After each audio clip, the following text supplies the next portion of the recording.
Bien, mes chers collègues, nous vivons une période de politique mouvementée. À peine connus les résultats des élections européennes, le président de la République a prononcé la dissolution de l'Assemblée nationale, ce que vous savez tous.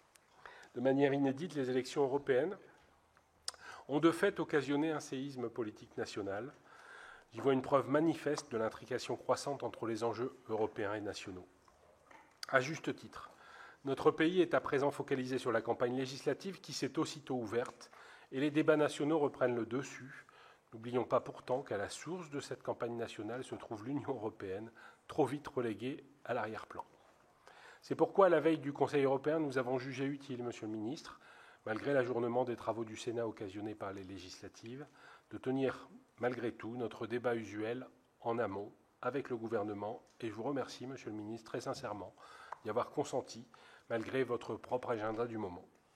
La conférence des présidents a voulu que ce débat, ne pouvant se tenir en séance plénière, prenne exceptionnellement la forme, aujourd'hui, d'une réunion de commission des affaires européennes. Et le président du Sénat a accepté qu'elle soit ouverte à l'ensemble des sénateurs. Permettez-moi donc de vous souhaiter la bienvenue, et tout particulièrement à nos collègues Catherine Dumas, vice-présidente de la Commission des Affaires étrangères, et à Christine Lavarde, membre de la Commission des Finances, mais aussi de la Commission des Affaires européennes, qui représentent respectivement la Commission des Affaires étrangères et la Commission des Finances. Notre échange aujourd'hui revêt une importance spéciale, car ce sommet entre les 27 se situe juste après les élections européennes.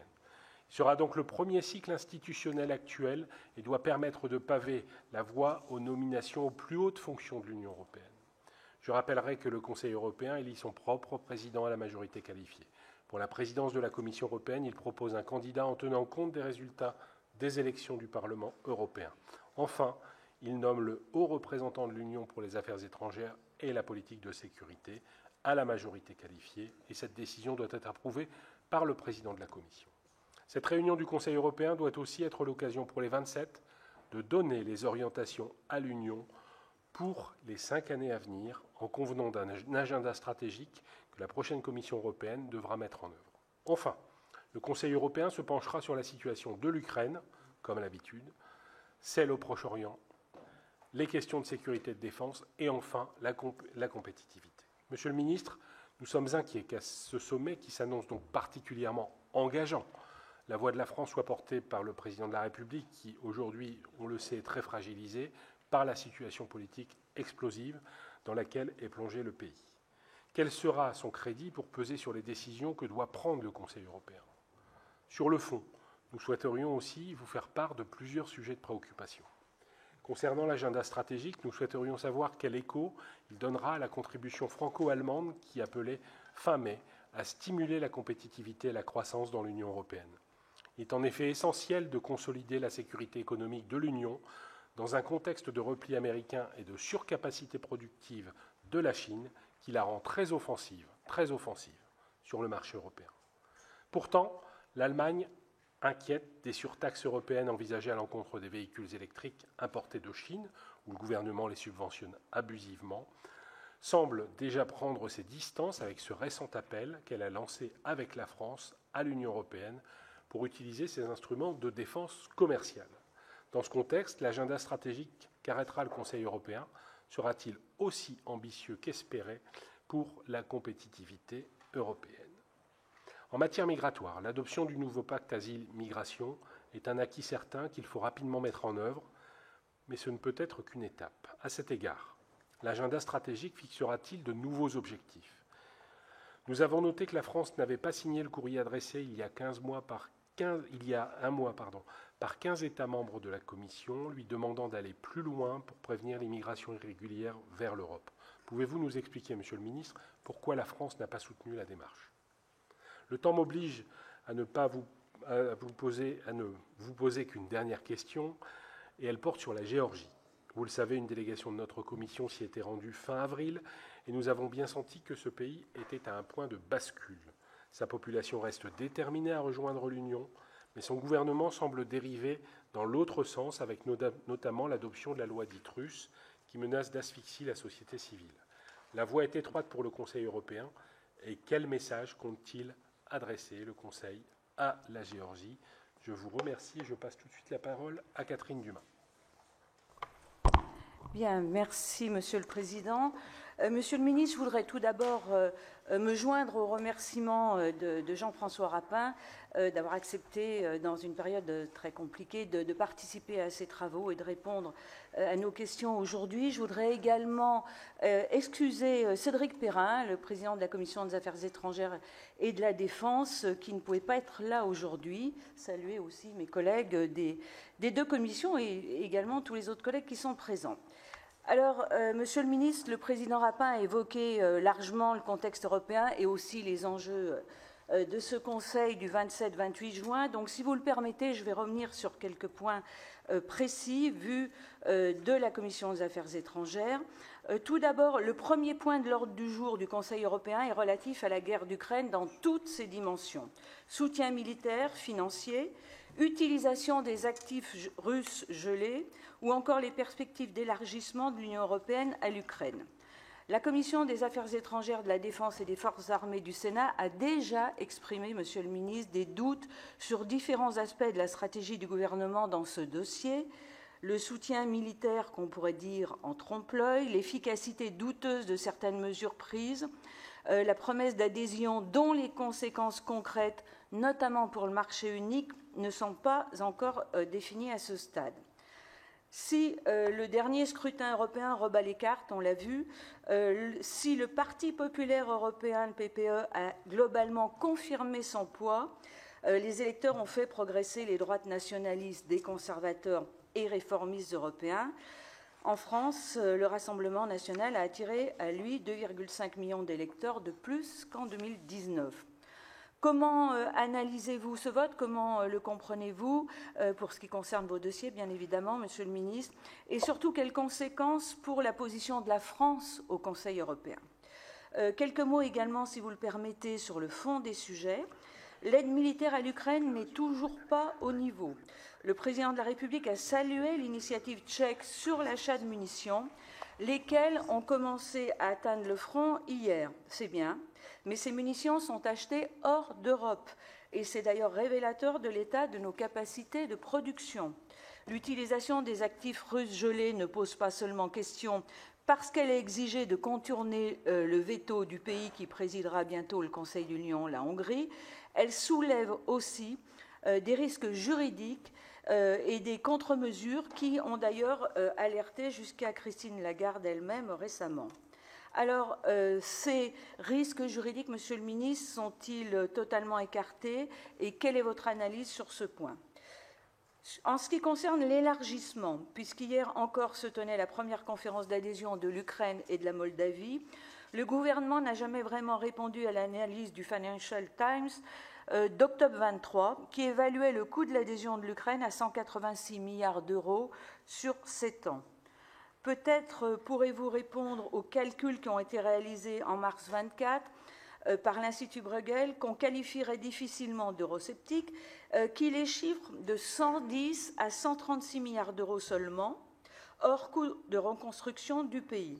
Comment les pays européens fourniront-ils cet effort? Enfin, l'ordre du jour du Conseil annonce encore qu'au Proche-Orient, l'Union européenne est résolue à œuvrer en vue de parvenir à une paix, je cite, durable, pérenne, reposant sur une solution fondée sur la coexistence des deux États. Il y a eu différents changements de position de la part du président de la République sur ce dossier. Pouvez-vous nous dire aujourd'hui quelle est la position du gouvernement sur ce dossier? Et la tension dans les relations internationales, en effet, ne diminue pas, mais c'est vrai que notre commission, exprimée par ma voix aujourd'hui, souhaite qu'on puisse obtenir des réponses les plus claires possibles. Merci beaucoup. Oui, merci Monsieur le Président, Monsieur le Ministre, mes chers collègues. Alors, la réunion du Conseil européen s'inscrit dans un contexte particulier d'un point de vue économique et financier, puisqu'il ne vous a pas échappé que la Commission européenne vient le 19 juin dernier de constater l'existence d'un déficit public excessif dans 7 pays de l'Union européenne et malheureusement, la France fait partie de cette liste. Alors, dans son rapport qui réalise un état des lieux de la situation économique et budgétaire des États membres, La Commission européenne dresse un constat sans appel. La France, avec un déficit public de 5,5% du PIB et une dette publique s'élevant à 110,6% du PIB, est largement en dehors des critères fixés par le pacte de stabilité et de croissance. Alors, pour justifier ce dérapage, le gouvernement ne peut se réfugier uniquement derrière la crise sanitaire ou énergétique, dont les conséquences sur les finances publiques étaient beaucoup moins perceptibles en 2023 que les années précédentes. La Commission européenne souligne d'ailleurs dans son rapport que la situation des finances publiques de la France n'est ni exceptionnelle ni temporaire. En effet, avec un déficit attendu en 2024 à 5,3% du PIB et à 5% en 2025, donc très loin du critère de 3% fixé par le pacte de stabilité. Alors, en ce qui concerne la dette publique, celle-ci devrait atteindre 112,4% du PIB en 2024 et 113,8% en 2025, là aussi très largement au-delà de la limite de 60% fixée par le traité. Donc, comme l'a mis en évidence le rapporteur général de la Commission des finances, Jean-François Husson, dans un rapport qui a été présenté le 12 juin dernier, la dégradation des finances publiques de la France en 2023 est avant tout le résultat de prévisions macroéconomiques imprudentes du gouvernement et surtout d'une sorte de mauvais usage des informations dont il disposait.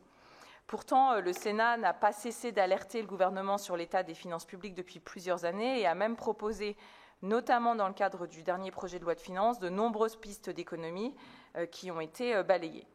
Alors la France se trouve aujourd'hui dans une situation délicate et sa crédibilité pourrait être durablement entamée face à ses partenaires européens, puisque le Conseil des ministres des Finances de l'UE devrait se réunir le 16 juillet prochain et se prononcer sur l'ouverture d'une procédure de déficit excessif à son encontre. Le cas échéant, le Conseil pourrait inviter la France à engager, dans un délai de 6 mois maximum, une action suivie des faits visant à mettre en œuvre une trajectoire de correction des dépenses et à ramener le déficit public sous les 3% de PIB. Il est donc urgent d'identifier les réformes nécessaires au redressement de nos finances publiques. Alors, Monsieur le Ministre, dans le contexte actuel des élections législatives, comment la France compte-t-elle se mettre en conformité avec ses engagements européens? Je conçois que la question est peut-être un peu difficile dans le contexte. Et par ailleurs, toujours compte tenu des incertitudes liées au contexte politique, la France sera-t-elle en mesure de transmettre son plan budgétaire et structurel national avant le 20 septembre 2024, comme cela est prévu dans le cadre du volet préventif du pacte de stabilité? Et sachant que je vous rappelle également qu'en application de l'article 1K de la LOLF, ce rapport doit être transmis au Parlement. Je vous remercie. Merci. Donc vous proposez de répondre aux 3 commissions et puis de faire votre propos liminaire. Merci beaucoup, Monsieur le Président, Madame la Présidente. Merci, Mesdames et Messieurs les sénateurs, de m'accueillir dans cette si belle salle. Sur la règle, Monsieur le Ministre, ensuite nous entendrons les groupes. Chaque groupe aura 5 minutes pour que vous puissiez leur répondre. Donc merci de m'accueillir dans ce moment décisif du cycle institutionnel européen, puisqu'effectivement nous avons, à la fin de cette semaine, le Conseil européen, sans doute le plus important des 5 années qui viennent, puisqu'il va décider des postes à haute responsabilité. Il va s'accorder sur l'agenda stratégique, qui est ce document de 4 à 5 pages qui fixe la feuille de route des institutions européennes pour les 5 années qui viennent. Et il va aborder d'autres sujets, le président Rapin en a évoqué quelques-uns, dans le cadre de ses conclusions.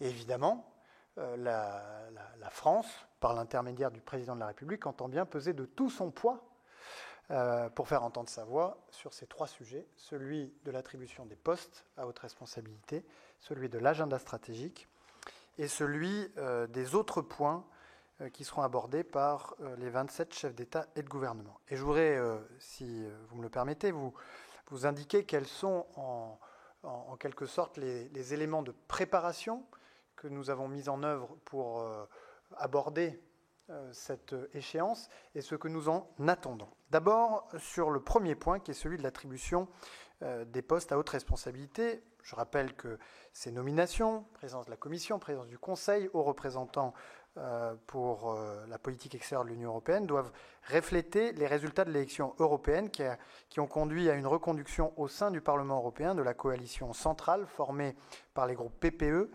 SED et Renew, qui avoisinent aujourd'hui les 400 sièges, la majorité étant fixée à 361.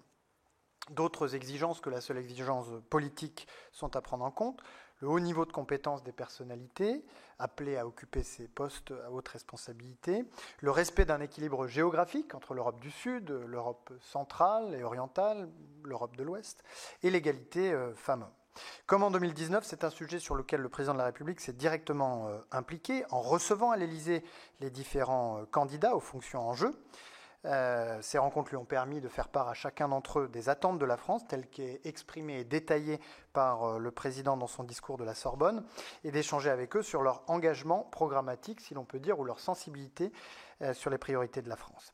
Dans ces conditions, la discussion s'est largement organisée autour du président de la République, tout particulièrement lors du Conseil européen du 17 juin dernier, en amont duquel le président a réuni les chefs d'État et de gouvernement de la famille politique Renew, puis les différents blocs de négociateurs des partis de la majorité centrale, donc je répète, PPE, SED et Renew, avant que les échanges ne se poursuivent au Conseil européen. Hier, les discussions ont franchi un nouveau cap lors d'une visioconférence des 6 négociateurs, je le rappelle, messieurs Macron et Rutte pour la famille Renew, France et Pays-Bas, messieurs Mitsotakis et Tusk pour le PPE, Grèce et Pologne, et messieurs Sanchez et Scholz pour les SND, Espagne et Allemagne, qui ont permis de dégager une position commune autour de la reconduction d'Ursula von der Leyen à la présidence de la Commission, la nomination d'Antonio Costa à la présidence du Conseil européen et la nomination de Kaja Kallas pour les fonctions de haute représentante. C'est cette position commune que le président de la République soutient, qui sera au centre du Conseil européen de demain et après-demain en vue d'un accord rapide sur ce sujet crucial pour l'avenir de notre Union. Et j'insiste sur un point, dans le contexte international que nous traversons, il est dans notre intérêt collectif, l'intérêt de l'Europe, de disposer au plus vite d'un leadership européen fonctionnel. Voilà pour les postes à haute responsabilité. J'en viens maintenant à l'agenda stratégique, qui, je le disais, est un document clé puisque tout vous ramène, pendant ces 5 années, à ces 4 à 5 pages d'orientation stratégique. Ce document est préparé par le président du Conseil européen sortant et son équipe et a vocation à être adopté à la fin de la semaine par le Conseil européen. Il fait actuellement l'objet d'intenses négociations à Bruxelles entre nos représentants permanents, ainsi qu'au niveau des ministres des Affaires européennes, puisque j'étais moi-même hier à Luxembourg, pour faire valoir un certain nombre de points que nous voulons, ou même expressions, ou bouts d'expressions, que nous voulons voir figurer dans cet agenda stratégique. La version à partir de laquelle nous débattons est structurée autour de 3 chapitres qui sont pleinement alignés avec les 3 axes du discours de la Sorbonne du président de la République le 25 avril dernier. La démocratie et les valeurs, l'état de droit, l'influence de l'Union européenne dans le monde, etc. La sécurité et la défense, et la question des migrations. Et puis l'Europe prospère et compétitive. Donc sur la forme, si l'on peut dire, nous sommes satisfaits. En termes de contenu, nous avons toutefois poussé à tous les niveaux pour renforcer les messages qui sont contenus dans ces chapitres, afin que ceux-ci ne soient pas des messages flous, à la fois sur les constats et sur les orientations, mais bien des engagements programmatiques précis, clairs et ambitieux. Et alors on va donc insister jusqu'à la dernière minute, et sans doute pendant la discussion entre les chefs d'État et de gouvernement, sur le soutien à notre base industrielle de défense, avec une référence claire, Madame la Présidente, à la notion de préférence européenne. Mais chacun d'entre vous ici le sait, ça n'est pas simple d'imposer la préférence européenne dans un document comme l'agenda stratégique. La protection des frontières extérieures de l'Union et la mise en œuvre du pacte sur l'asile et l'immigration. La poursuite du pacte vert avec davantage d'appui à sa mise en œuvre effective et à l'accompagnement des transitions. La prolongation et l'approfondissement de l'agenda de Versailles, avec un effort renouvelé dans les secteurs technologiques et industriels critiques. L'agenda de Versailles, si nous voulons à tout prix qu'il figure dans l'agenda stratégique, c'est parce qu'il signifie que l'Europe se donne une politique industrielle ambitieuse pour réduire ses dépendances stratégiques passées et ses dépendances stratégiques à venir. Donc elle s'autorise à faire de la politique industrielle, ce qu'elle ne s'était pas autorisée pendant longtemps. L'achèvement de l'union des marchés de capitaux et de l'union bancaire, et puis la protection de l'état de droit, de la démocratie, et la lutte contre les menaces hybrides, un autre sujet sur lequel la France est à l'avant-garde. Et puis, après l'agenda stratégique, il y a la discussion des autres points qui figureront dans les conclusions de ce Conseil, avec notamment l'Ukraine, notamment le Proche-Orient, notamment le financement de la défense, et puis d'autres points qui seront abordés, la question de la Moldavie, la question de la Géorgie, la question de la mer Noire. Et dans le cadre de ces conclusions sur la question de l'Ukraine, nous voulons, si l'on peut dire que ces conclusions réaffirment de la manière la plus nette et la plus concrète le soutien de l'Union européenne à l'Ukraine, notamment sur le volet du soutien militaire, et évoquent la traduction au niveau européen de l'accord trouvé au G7 sur l'utilisation des revenus issus des avoirs russes gelés.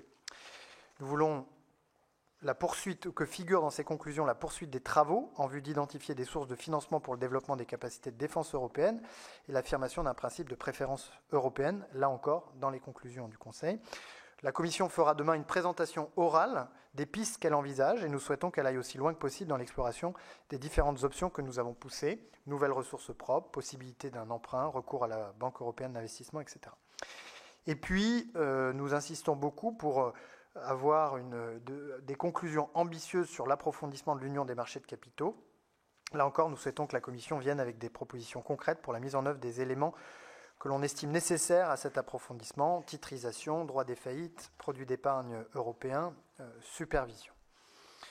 J'en viens maintenant aux questions qui m'ont été adressées, d'abord à celle du président Rapin. Faut-il être inquiet de l'impact de la situation intérieure ou la situation politique nationale sur la capacité de la France à peser sur les conclusions, l'agenda stratégique et les postes à haute responsabilité? La réponse est non pour deux raisons principales. La première, c'est que c'est un travail qui a été engagé de longue date par le président de la République, je le disais tout à l'heure, à la fois dans la relation avec les personnalités appelées à occuper ces fonctions, et à la fois dans le travail programmatique, puisque le discours de la Sorbonne, que certains ont trouvé très détaillé, était détaillé précisément parce qu'il a été ensuite, utilisé par la diplomatie française, le ministre de l'Europe et des Affaires étrangères, moi-même, pour faire évoluer certains de nos partenaires vers nos positions. Meilleur exemple, la compétitivité avec, vous l'avez évoqué, Monsieur le Président, cette déclaration franco-allemande sur la compétitivité qui est en quelque sorte une étape avant l'agenda stratégique. Donc tout ça, c'est un travail qui a pris du temps. Et deuxième raison de ne pas s'inquiéter excessivement, c'est que la France reste la France. Et la France, au Conseil européen, du fait de sa population, du fait aussi de son rôle historique de pays fondateur, occupe une place centrale dans les débats. Sur votre deuxième question qui concernait la compétitivité, je me félicite d'abord du succès de la visite d'État en Allemagne, qui a été très bien accueillie. On sent bien que notre partenaire outre-Rhin rencontre des difficultés aujourd'hui vis-à-vis des grands paris stratégiques qu'il a fait en matière sécuritaire, avec une dépendance très forte aux États-Unis, en matière industrielle, avec une industrie automobile qui ne trouve comme débouché que la Chine, si l'on peut dire, et puis en matière énergétique, avec la dépendance au gaz russe. Et donc, c'est en douceur que nous avons amené nos partenaires allemands, avec d'ailleurs, sur certains sujets, l'appui de nos partenaires polonais, avec lesquels nous avons réactivé ce format du triangle de Weimar, amené à formuler à minima les mêmes constats que les nôtres, à savoir la nécessité pour l'Europe face aux menaces nouvelles qui émergent, et notamment la violation de toutes les règles sur lesquelles nous avons vécu pendant de longues décennies, règles du commerce international, règles de la guerre, règles démocratiques, par un certain nombre de régimes, eh bien, de nous donner la capacité en Europe de pouvoir y résister. C'est pourquoi nous avons soutenu sans aucune forme d'ambiguïté les décisions qui ont été prises par la Commission européenne, tout en soutenant évidemment les secteurs, et je pense à celui du cognac, la filière du cognac en particulier, qui pouvaient en faire les frais de manière collatérale. Je constate que la Commission a effectivement, ou s'est saisie des outils qui ont été construits ces dernières années pour, je dirais, résister à la tentation de la Chine de vouloir écouler ses surcapacités en Europe face à des États-Unis d'Amérique qui se ferment de plus en plus à la Chine. Et donc, saisie de ces outils, des outils d'enquête, des outils de sanctions à l'encontre de régimes de subvention abusifs, des régimes anti-coercition, ou en tout cas des outils anti-coercition, et que dans le domaine du véhicule électrique, dans le domaine de l'éolien, dans le domaine du photovoltaïque, des enquêtes ont été lancées, et puis même une enquête sur des marchés publics, sur du diagnostic médical. Et la meilleure preuve que ces outils fonctionnent, ce n'est pas quand on est obligé de sanctionner le partenaire commercial, c'est quand on le dissuade d'adopter des pratiques commerciales déloyales. Eh bien, on a vu en Bulgarie, si ma mémoire est bonne, 2 réponses à un appel d'offres public être retirées par des entreprises chinoises de peur de se trouver en contravention avec justement les règles européennes. Et face à ce durcissement de la position de la Commission européenne face à la Chine, effectivement, nos voisins allemands ont nourri quelques inquiétudes et ont demandé toutes les précisions nécessaires pour pouvoir soutenir, si l'on peut dire, ces décisions. Il me semble qu'à l'appui de ces informations détaillées sur les fondements des décisions prises par la Commission européenne, que l'Allemagne a consenti, si l'on peut dire, à ce que ces mesures puissent être prises. Et donc le résultat, c'est qu'il nous faut, dans cet agenda stratégique, affirmer que l'ouverture de l'Union européenne, qui est une chance pour les entreprises qui exportent et pour l'agriculture européenne notamment, ne doit pas se faire au détriment de ceux qui viendraient être concurrencés déloyalement par des entreprises subventionnées dans leur pays d'origine. Sur l'immigration maintenant, l'objectif est bien de mettre en œuvre le pacte sur les migrations et l'asile, dans sa dimension intérieure, si je puis dire, puisque beaucoup de travail est encore nécessaire, notamment sur la mise en œuvre des systèmes d'information nécessaires au filtrage, au contrôle et au suivi des personnes qui entrent sur le sol européen. Donc on a une feuille de route portée notamment par l'agence EU-LISA, dont je rappelle qu'elle est basée sur le plan opérationnel à Strasbourg. Dans la dimension extérieure, de renforcer les liens avec les pays d'origine pour construire avec eux une politique migratoire raisonnée, sans exclure pour l'avenir de pouvoir solliciter de nouveaux outils qui n'ont pas été inclus dans ce pacte, et je pense en particulier, pour ce qui concerne les réadmissions, à la politique commerciale de l'Union européenne. Aujourd'hui, pour amener certains pays qui refusent de reprendre leurs ressortissants, nous avons activé des leviers comme la coopération, l'aide au développement ou la politique des visas. Il y a un levier que nous n'avons pas encore utilisé, qui est celui de la politique commerciale, qui fait partie des outils que nous pourrions envisager pour l'avenir. Nous n'avons pas soutenu le courrier des 15 États que vous évoquez, parce que nous ne sommes, la France, les autorités françaises ne sont pas favorables à l'externalisation du traitement de la demande d'asile dans le pays d'origine ou de transit, car nous considérons qu'une telle solution serait contraire à nos engagements internationaux, et en particulier à la Convention de Genève et à notre Constitution. Mais je rappelle néanmoins que le pacte Asile et Immigration prévoit que la prise et le traitement de la demande d'asile des personnes arrivant de pays d'origine sûrs pourra être faite à la frontière extérieure de l'Union européenne.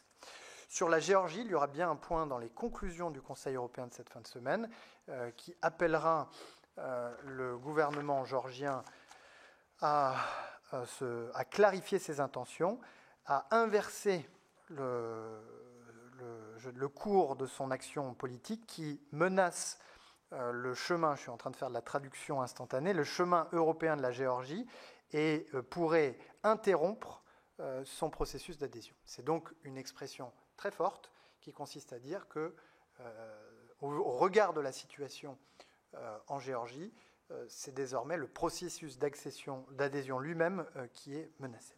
J'en viens aux questions de la présidente Dumas. Sur le soutien à l'Ukraine, vous êtes sévère.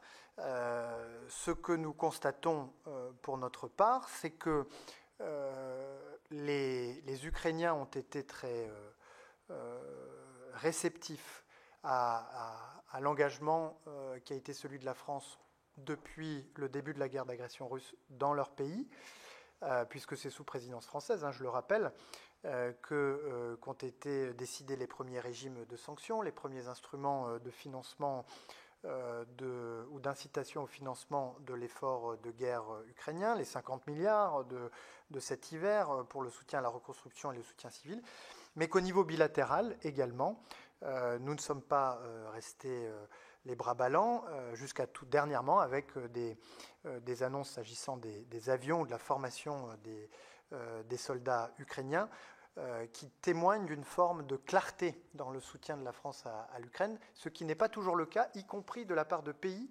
qui nominalement peuvent avoir apporté un peu plus en soutien à l'Ukraine. En tout cas, c'est ce que nous rapportent le poste diplomatique sur place, c'est-à-dire la reconnaissance de l'Ukraine vis-à-vis de la clarté de la France quant à l'intensité et à la durée du soutien vis-à-vis de l'Ukraine. Le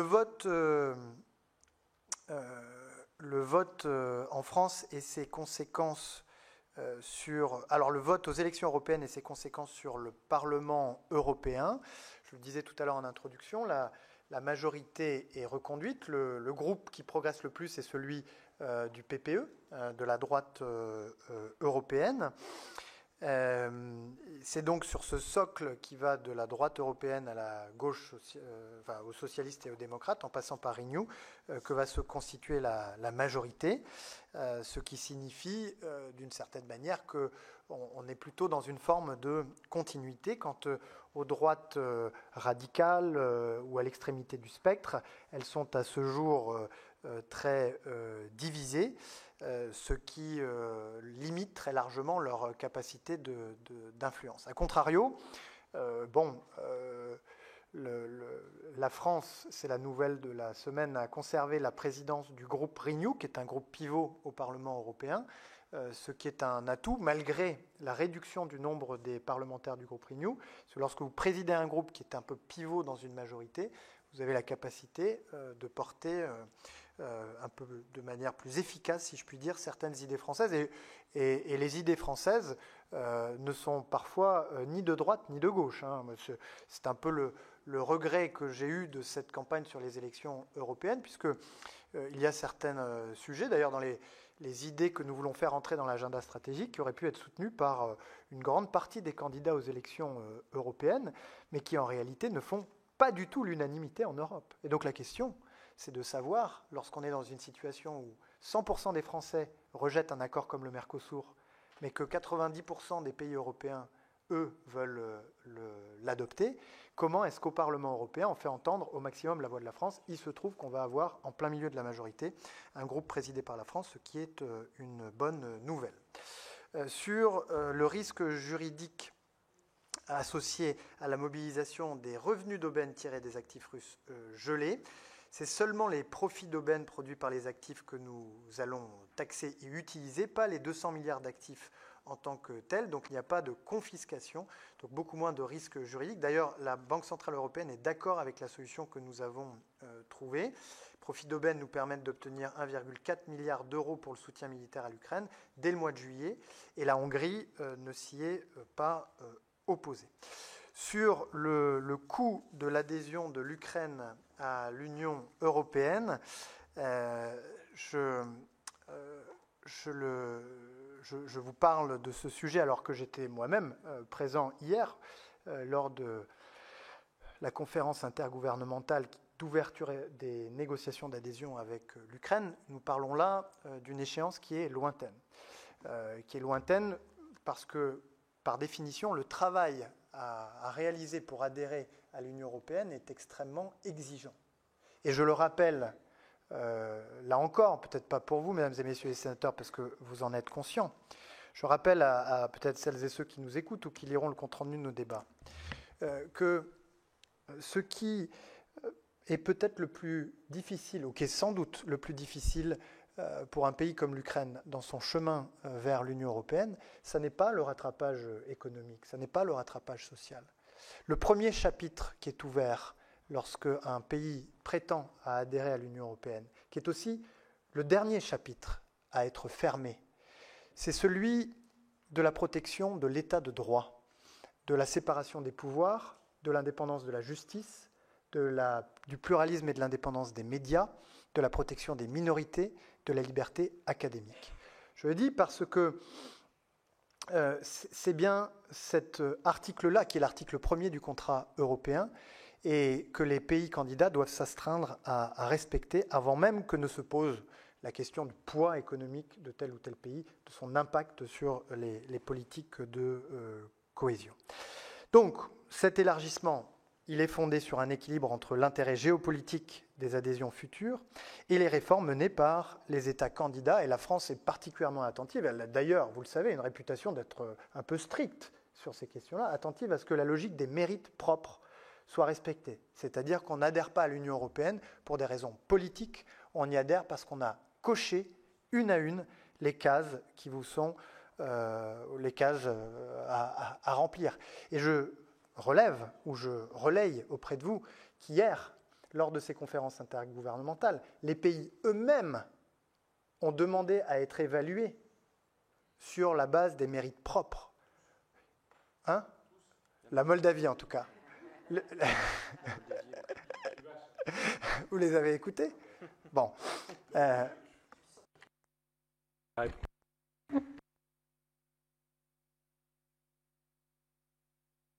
J'ai été censuré.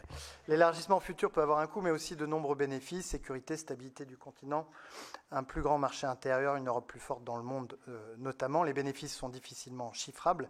La reconstruction de l'Ukraine aura certes un coût important, nous y travaillons déjà, notamment avec plusieurs conférences pour la reconstruction. Nous n'avons jamais de complète certitude sur les coûts et les bénéfices exacts, mais ce que nous voyons néanmoins, c'est que lorsqu'un pays, il y a quelques années, a quitté l'Union européenne, il a récupéré sa contribution, il a donc sans doute fait quelques économies budgétaires, mais qu'il a perdu en quelques années seulement 3 000 € de PIB par tête et par habitant.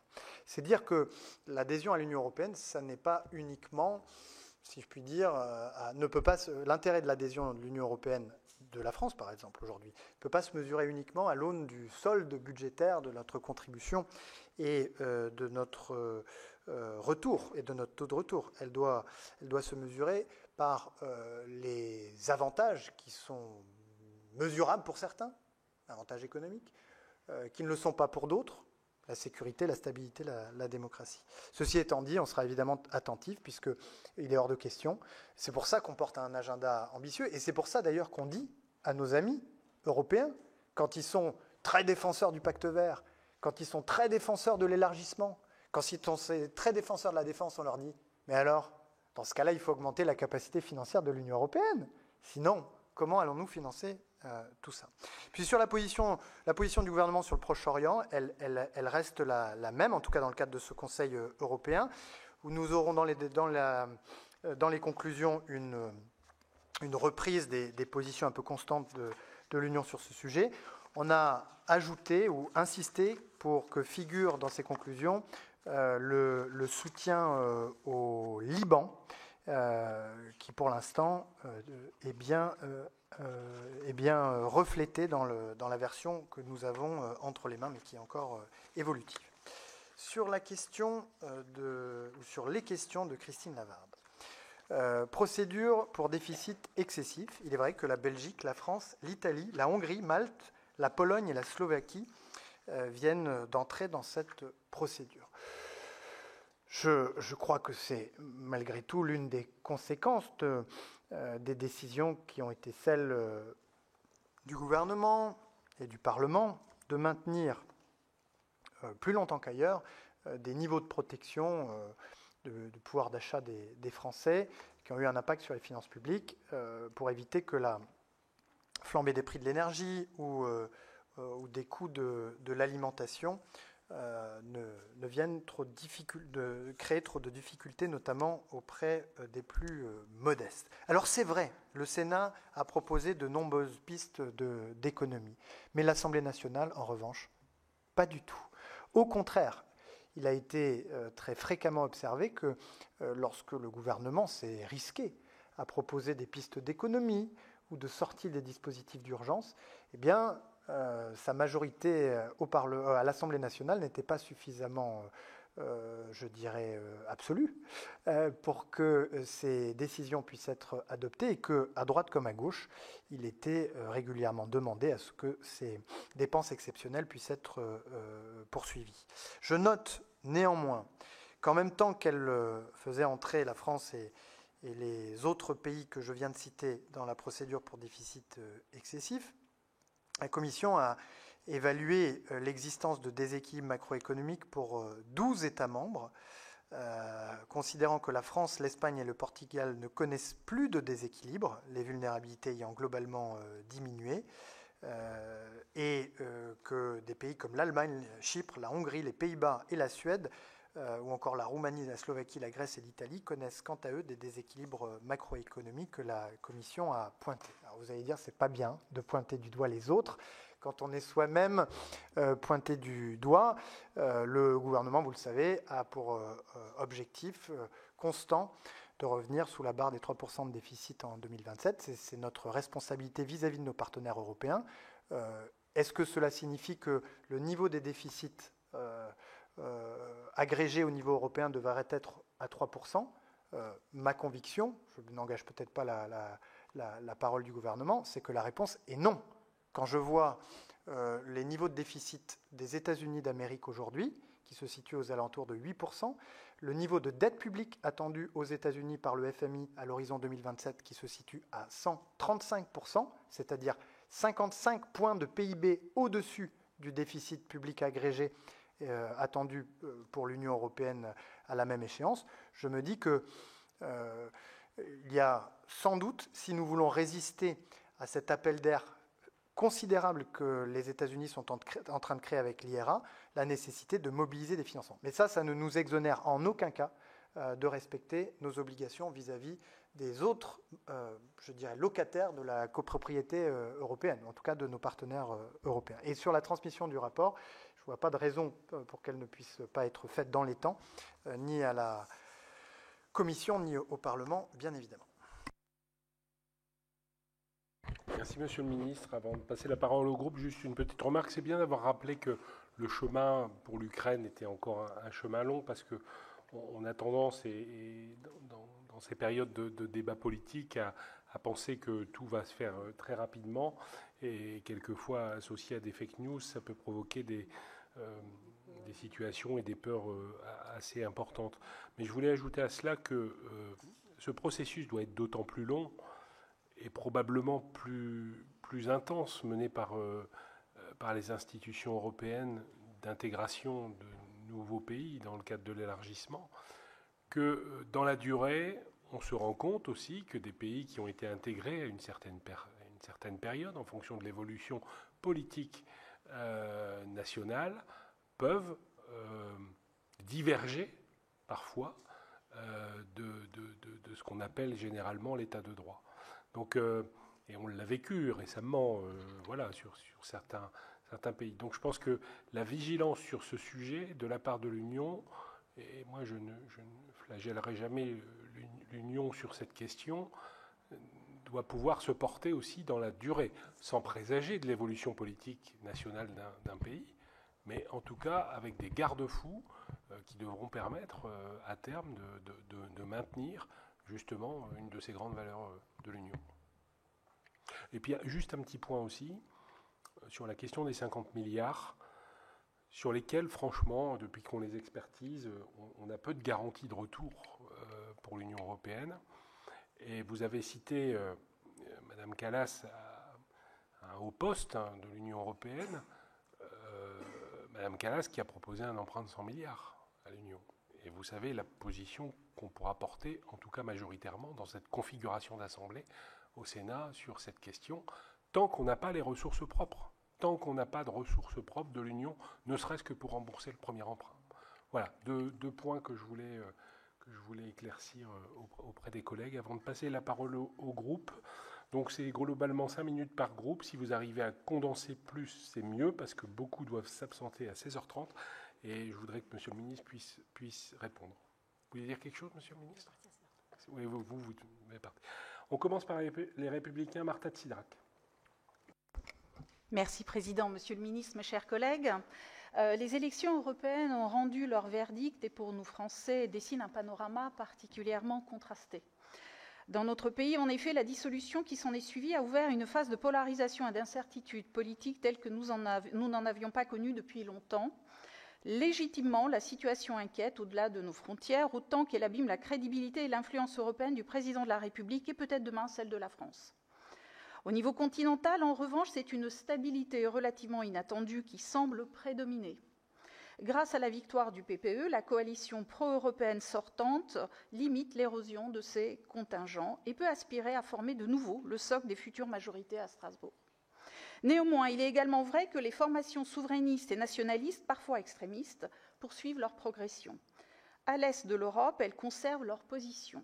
À l'ouest, elles acquièrent de nouvelles, notamment en France et en Allemagne. Au global, on est loin d'un satisfecit électoral adressé aux dirigeants européens. Mais les grands équilibres structurants, le Parlement n'étant pas pour l'heure battu en brèche, c'est bien une forme de continuité qui devrait prévaloir, continuité a priori à la tête des institutions, mais relative continuité également dans les politiques menées. C'est en tout cas ce qui ressort du projet de programme stratégique que le Conseil européen s'apprête à adopter. En effet, les lignes de force et les grandes thématiques de ce document, qui servira de fil d'Ariane à la prochaine Commission, diffèrent finalement assez peu de celles définies en 2019. Un certain nombre d'inflexions méritent cependant d'être relevées et saluées. Je pense en particulier à la prise en compte des grands bouleversements intervenus ces dernières années, pandémie Covid-19, guerre en Ukraine ou montée des tensions géopolitiques, et qui amène le Conseil européen à insister intensément, en tout cas plus intensément, sur les éléments qui doivent permettre de concrétiser les concepts de résilience et d'autonomie stratégique. Je pense ensuite à l'approche en matière de transition écologique. En effet, si l'agenda de 2019 préfigurait assez clairement la démarche très normative poursuivie au travers du Green Deal, celui de 2024 laisse entendre que l'Europe marquera une pause sur le terrain réglementaire et se concentrera désormais davantage sur les volets industriels et technologiques de la transition verte. Je pense enfin à la salutaire prise de conscience du décrochage économique européen et à la volonté de restaurer une compétitivité en berne face à celle des concurrents américains ou chinois. Mais permettez-moi tout de même de souligner que les mesures mises en avant dans le programme sont présentées comme prioritaires depuis au moins la Commission Juncker.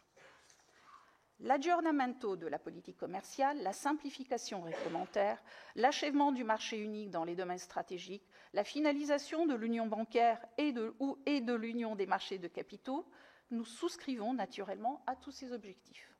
Mais, Monsieur le ministre, existe-t-il des éléments tangibles permettant de penser que ces projets aboutiront prochainement alors que certains ont été mis sur la table il y a déjà près de 10 ans ?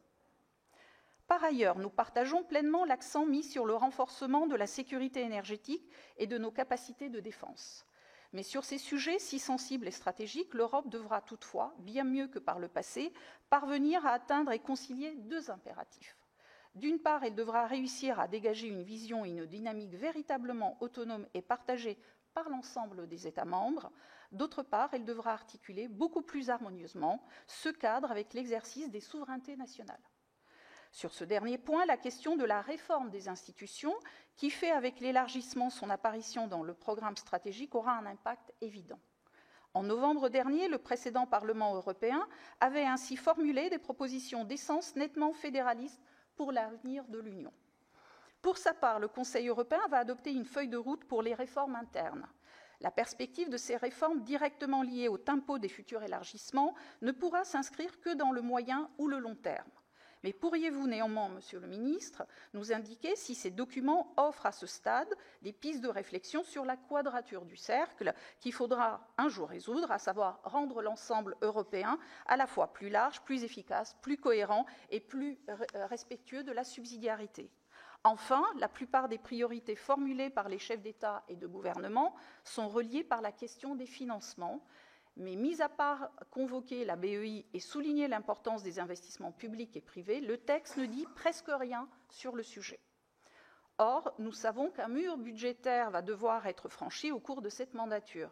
Alors que les modalités précises du remboursement de l'emprunt Covid sont toujours dans les limbes, pouvez-vous nous éclairer sur toutes les réflexions en cours pour éviter cette ornière financière qui s'annonce? Je vous remercie.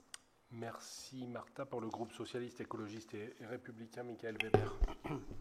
Oui, Monsieur le Ministre, Monsieur le Président, chers collègues, je pense que ce qui est attendu, et pour que l'Europe soit une réussite auprès de nos concitoyens en particulier, je pense que c'est la force du couple franco-allemand notamment, et dans le cadre de la force de ce couple franco-allemand, bien sûr, le poids que peut avoir la France. Et la question, et je pense que nous sommes plusieurs à se la poser, c'est bien sûr quel est l'impact, quel est le poids politique que la France peut avoir après ces élections européennes que nous venons de vivre il y a de cela quelques jours.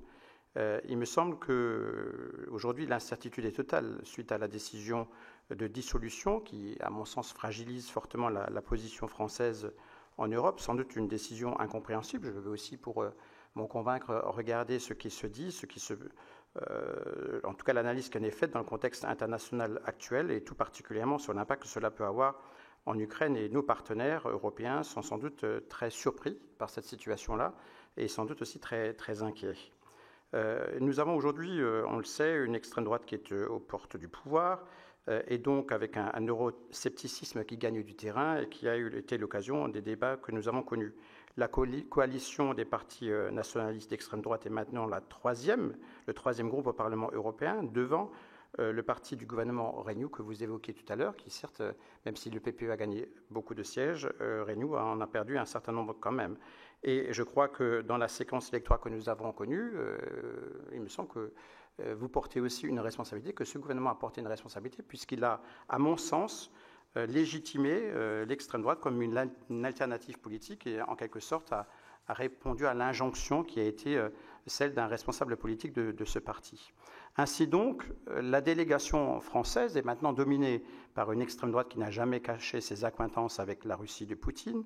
Pour les sujets les plus brûlants comme le soutien à l'Ukraine, ne peut-on craindre le revirement isolationniste d'une Europe qui soit gouvernée par des nationalistes auxquels les nationalistes ont un poids fort, sans compter ce que supposerait l'arrivée ou le retour de Trump aux États-Unis.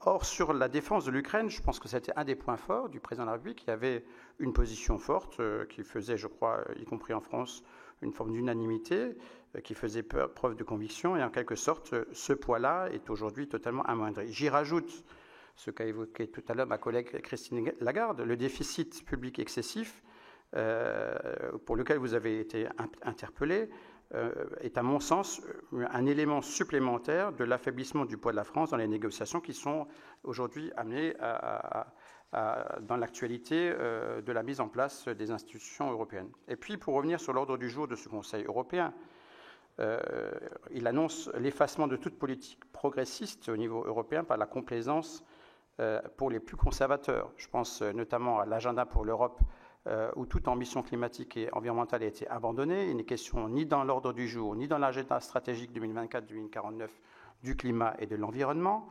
Seules thématiques qui ont été abordées sont la guerre et la compétitivité, avec une capacité de blocage au Conseil d'une minorité d'extrême droite.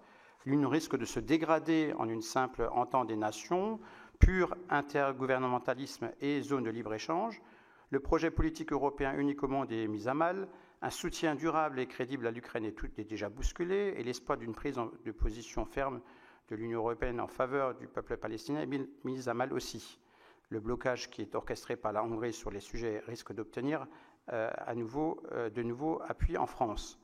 Le risque d'invisibilisation de l'urgence climatique, danger du relativisme des conservateurs, puisque l'Europe ne représente que 20% des émissions de gaz dans le monde, certes, sauf que si nous, les responsables historiques du réchauffement climatique, ne sommes pas exemplaires dans notre trajectoire de décarbonation, je pense que personne ne le sera.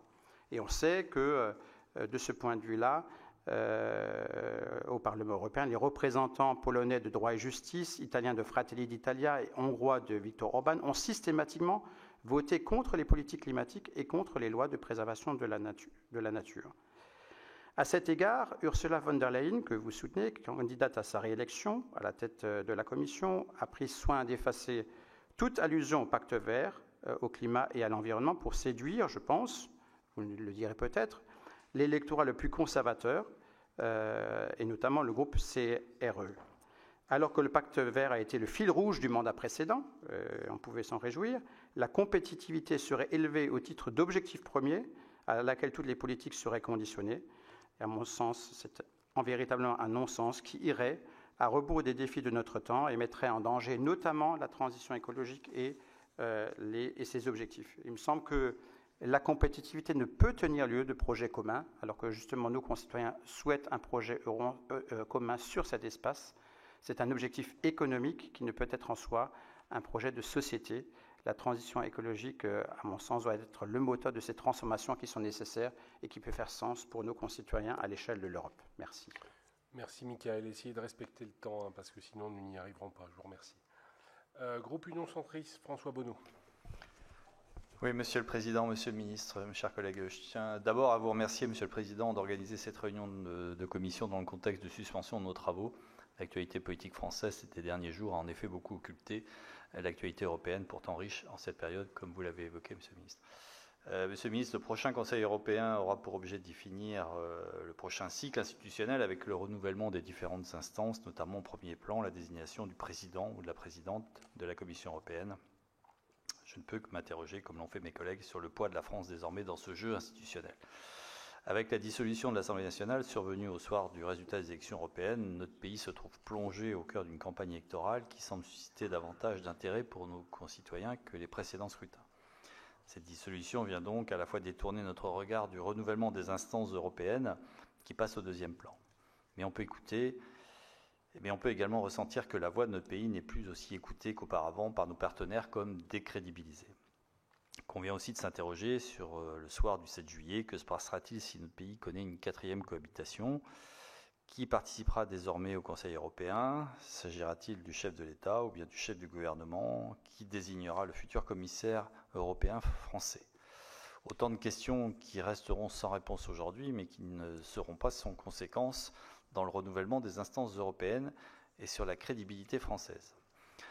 En effet, si nous devons déjà clarifier au sein de notre pays qui sera en mesure de conduire la politique de la nation, nous devons sûrement avoir à connaître une lutte pour savoir qui incarnera la politique étrangère européenne de notre pays. Le moins qu'on puisse dire, c'est qu'elle est tout à fait différente de l'extrême gauche à l'extrême droite en passant par le bloc central.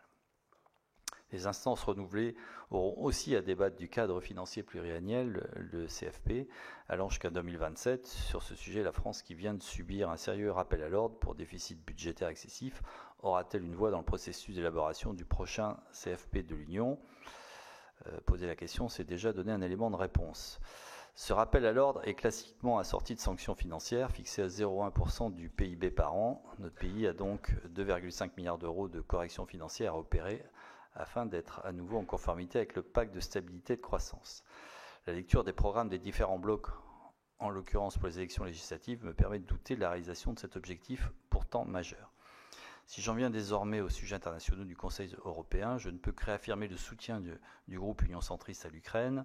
Ce soutien doit passer par la fourniture de davantage de munitions, comme nous le demandons très régulièrement. D'un point de vue institutionnel, les discussions pour l'élargissement de l'Union vers l'Ukraine et la Moldavie ont débuté hier avec la convocation des premières conférences intergouvernementales. Cet élargissement va dans le bon sens, mais nous pouvons aussi nous interroger sur le sort de ce dernier au regard du résultat des élections législatives françaises. N'oublions pas le conflit israélo-palestinien. Notre groupe l'a déjà exprimé, nous ne sommes pas favorables à la suspension de l'accord d'association avec Israël. Cette suspension de l'accord serait un très mauvais signal envoyé.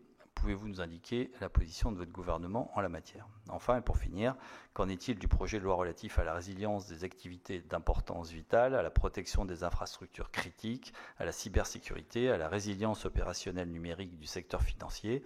Ce texte, fruit de la transposition de directives européennes, devait être examiné prochainement par notre Assemblée. Ce texte sera-t-il à nouveau inscrit à l'ordre du jour de nos travaux en cas de reconduction de votre gouvernement? Je vous remercie. Merci François. Nadège Havet pour le groupe RDPI. Merci Monsieur le Président. Monsieur le Ministre, mes chers collègues, je ne reviendrai pas sur le contexte national des élections européennes.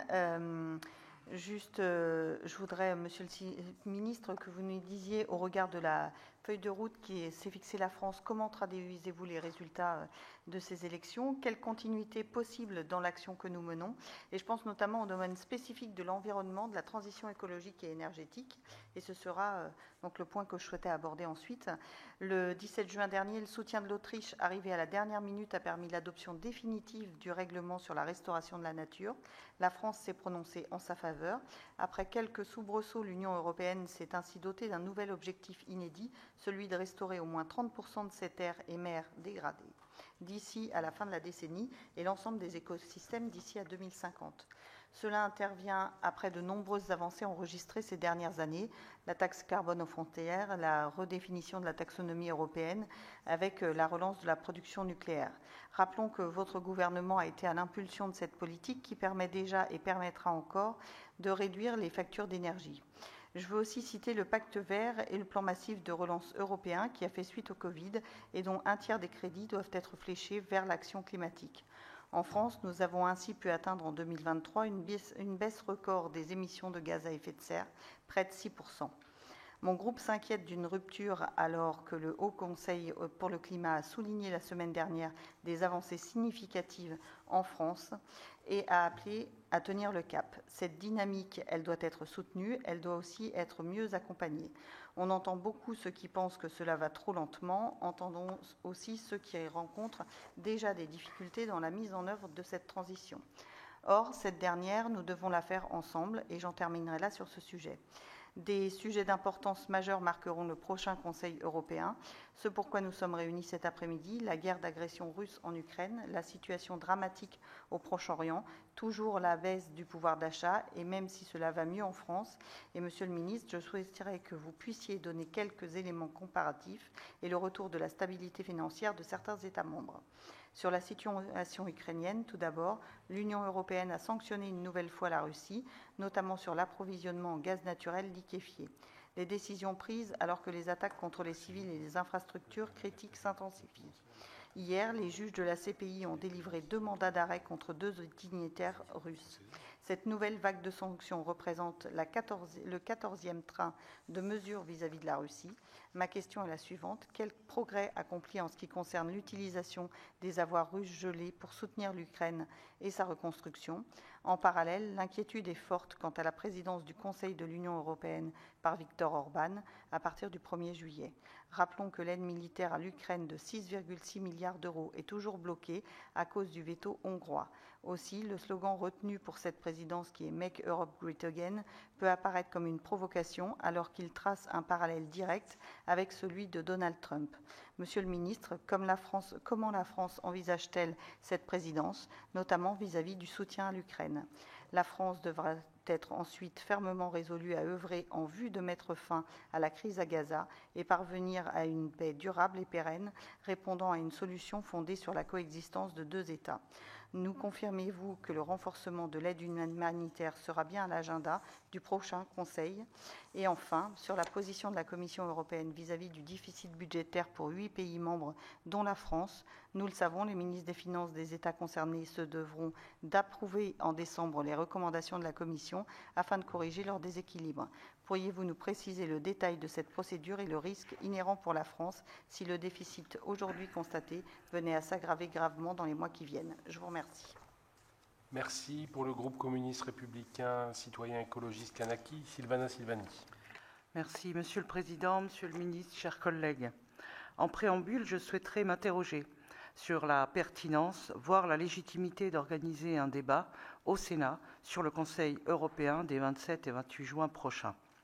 En effet, la tenue de ce débat semble ignorer notre contexte politique, marqué par une dissolution express, inédite dans son empressement, inédite après un scrutin européen, inédite dans ses délais de convocation des électeurs. Le Parlement est composé de deux chambres qui se répondent, dialoguent, communiquent et débattent. Sans la chambre basse, le Parlement n'est rien. Bien sûr, le Sénat peut assurer la continuité des travaux parlementaires dans la période, mais le gouvernement aujourd'hui ne dispose désormais d'aucune légitimité populaire. La majorité présidentielle est morte, comme, pour paraphraser Édouard Philippe, la ligne de l'exécutif a été sévèrement contestée lors des élections européennes et nous attendons d'ici le 7 juillet la clarification nécessaire sur la ligne européenne attendue par nos concitoyennes et nos concitoyens. Par conséquent, de quel mandat de négociation dispose aujourd'hui le président de la République pour représenter la France au Conseil européen? Sur quelle ligne? Nous le savons, en cas de cohabitation, ce dernier devra laisser le soin au Premier ministre de siéger dans cet organe, peut-être avec lui. Souvenons-nous que dans cette circonstance constitutionnelle particulière, nous revenons à la lettre de la Constitution et que la France est représentée par les deux têtes de l'exécutif lors de rencontres importantes. Ainsi, lors de la première cohabitation de la Ve République, le président Mitterrand et le Premier ministre Chirac ont participé ensemble aux sessions du Conseil européen, en défendant des points de vue différents en raison de leur affiliation politique opposée. Nous contestons donc, tout en nous prêtant à l'exercice, la tenue de cette réunion amputée d'une chambre, avec un gouvernement sans réel mandat et sans orientation populaire. La recomposition du Parlement européen marque un tournant important, résumé par la Première ministre Meloni, je cite, « Les élections ont clairement déplacé le centre de gravité de l'Europe vers la droite ». Renew, le groupe dans lequel siège Renaissance, dégringole à la 4e place et signe là encore que le macronisme n'est pas un rempart mais un marchepied pour l'extrême droite. D'ailleurs, l'exclusion du parti néerlandais VVD, en coalition aux Pays-Bas avec l'extrême droite, promise pendant la campagne des européennes par la tête de liste Valérie Hayer, ne semble plus être à l'ordre du jour. Par ailleurs, au nom de mon groupe, je vous dis que nous sommes plus que réticents au fait que Mme Ursula von Leyen brigue un nouveau mandat. Si tout n'est pas à jeter, elle reste la garante de l'opacité sur les contrats vaccinaux, plutôt que la représentante de la transparence qu'elle revendiquait au début de son mandat. Elle est comptable de la réforme de la politique agricole commune qui a laissé les petites exploitations de côté. Elle est celle qui, en prétendant desserrer l'étau des règles du pacte de stabilité, a modifié le lassage du corset. La réforme du pacte de stabilité a remplacé des règles caduques par des règles impraticables et plus dures, obligeant la réduction de la dette à 1% par an si celle-ci est supérieure à 90% du PIB et à faire tomber le déficit à 1,5% en cas de croissance économique prévue à l'article 8 du projet en cours de finalisation. La réforme est donc encore plus sévère que les 3% qui s'appliquaient jusqu'alors. Ces règles, qui s'appliqueront dès janvier 2025, n'ont pas empêché la France d'être appelée à l'ordre la semaine dernière pour déficit excessif. Certes, la gestion budgétaire du gouvernement, faite de mensonges au Parlement et d'imprévisions manifestes, a porté un coup à la crédibilité budgétaire de notre pays. Mais faut-il le rappeler, la Commission européenne non élue et le Conseil sont prescripteurs de politiques publiques libérales et qu'il s'agit d'une forme de chantage à la casse des services publics et de la protection sociale. Ces règles ne fonctionnent pas et ne sont pas appliquées, mais planent sur les gouvernements des États membres. En premier lieu, ceux qui acceptent d'y croire et de s'y conformer. Plutôt que de créer de la convergence économique et sociale, ces règles éloignent les États membres avec une faible protection sociale des États membres qui, eux, soignent, éduquent, forment gratuitement ou presque. L'impérieuse transition écologique fait voler en éclats toute forme de règles comptables à courte vue, car sur les 100 milliards d'euros supplémentaires au financement du changement de modèle tel que préconisé par le rapport Pisani-Mahfouz, ce sont 34 milliards d'argent public supplémentaires qui devront être engagés tous les ans d'ici à 2030. La dissolution de l'Assemblée ne peut représenter la seule réponse à la montée des extrêmes droites en Europe. Il est impératif de modifier la boussole libérale de l'Union européenne, sauf à souhaiter que d'élection européenne en élection européenne, l'extrême droite prenne le contrôle des institutions du continent. Nous nous y refusons et invitons à un changement de doctrine au sein de l'Union qui permettrait de répondre réellement aux priorités des Européens et de nos concitoyens. Je vous remercie. Merci Sylvana. Juste une petite mise au point sur la tenue de cette réunion. Elle n'est pas du fait du gouvernement, elle est du fait du Sénat. Et cette décision a été prise à l'unanimité en conférence des présidents, où tous les groupes et les présidents de groupe sont présents. Donc il y a eu là un consensus pour dire on tient cette réunion parce que l'agenda stratégique c'est important. Après, charge au gouvernement, et le ministre a répondu sur la crédibilité de la France à assister. Mais l'Union européenne n'attend pas après les problèmes de règlement de politique intérieure de la France pour avancer dans son agenda. Et je pense que voilà, on ne peut pas tenir la chaise vide. Mais en tout cas, je le reprécise et tout à fait sereinement, cette réunion se tient parce que la conférence des présidents du Sénat l'a souhaité.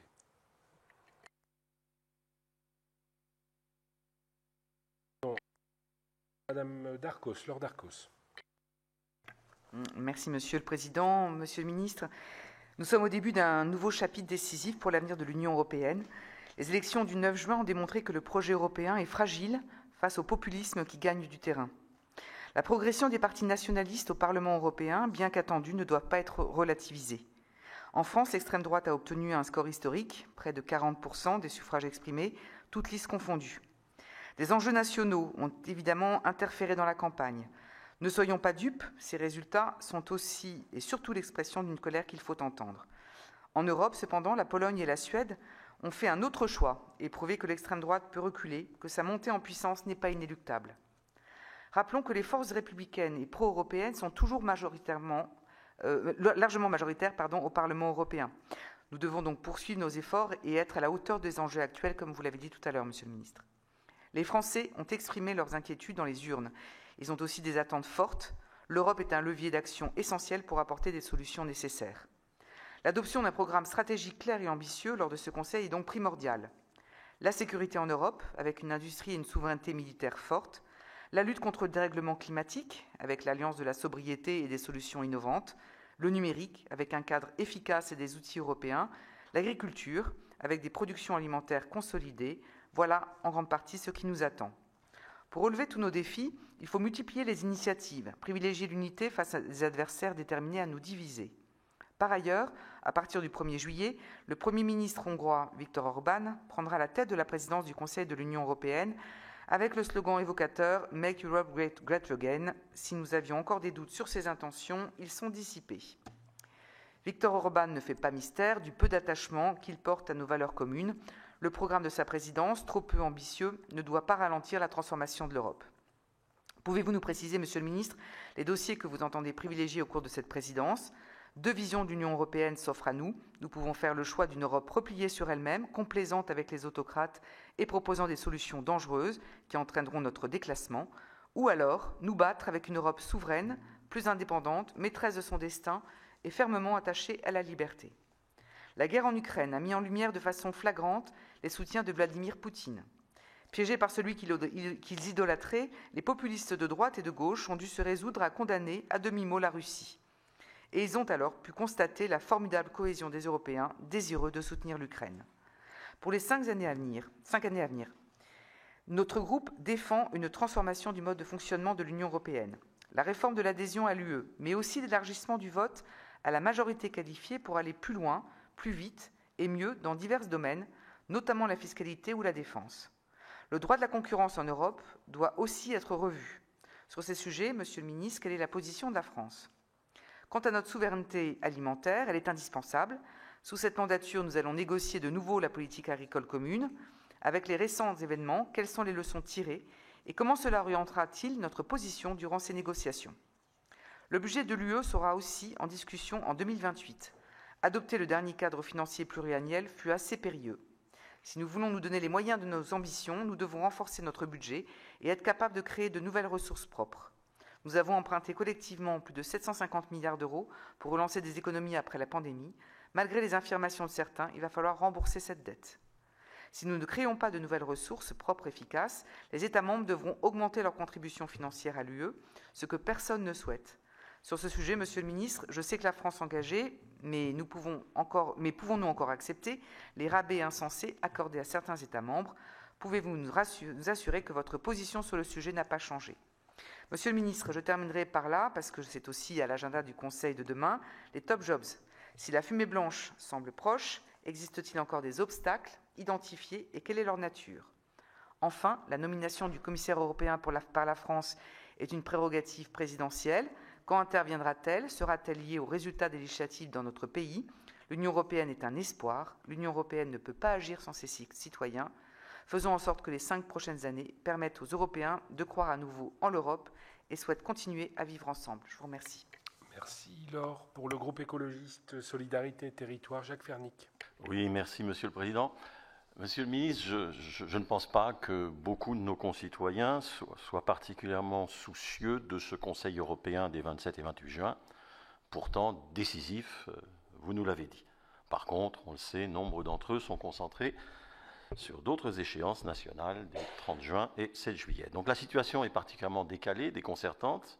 Notre nation est dans une terrible incertitude, occupée dans sa bulle à se choisir dans quelques jours ses représentants et donc sa ligne gouvernementale, dans ce moment précis où les 27 États membres ont la charge de traduire la nouvelle donne politique issue de l'élection du Parlement européen, de la traduire en propositions pour l'agenda stratégique 2024-2029 et pour les principales têtes de l'Union européenne, présidence de la Commission, haut représentant pour les affaires étrangères et la politique de sécurité, et présidence du Conseil européen. Donc assurément, ça a déjà été dit par mes collègues, Monsieur le Ministre, la faculté de votre exécutif à peser dans le travail de compromis de ces choix décisifs du Conseil européen est pour le moins passablement affaiblie, même si vous dites que notre pays entend peser de tout son poids et que c'est un travail de longue date. Ce poids s'est amoindri avec le niveau médiocre de la liste soutenue par le Président de la République et une extrême droite anti-européenne à plus de 35% de notre pays. D'ailleurs, le suspense électoral en cours peut, si le scénario du pire se réalise, faire siéger au nom de la France dans quelques semaines au Conseil des ministres de l'Union européenne des ministres d'extrême droite qui, peut-être, avec leurs homologues d'Italie, des Pays-Bas, de la Hongrie, de la Slovaquie, de la Suède, disposeraient de la minorité de blocage. Il y a quelque temps, Ursula von der Leyen nous mettait en garde contre, je la cite, les mandataires de Poutine qui tentent de détruire l'Union européenne de l'intérieur. Je crois que c'est aux citoyennes et aux citoyens français de ne pas donner à ceux-ci les capacités renforcées de nuire pour notre pays et pour l'Europe. Maintenant que les dés sont jetés, seule une alternative majoritaire qui soit européenne, écologique, sociale serait susceptible, à mon sens, de redonner durablement du crédit à notre pays dans le débat du Conseil pour le renforcement du projet européen. Mais en France, les 27 et 28 juin, même si les dés sont jetés, ils rouleront encore.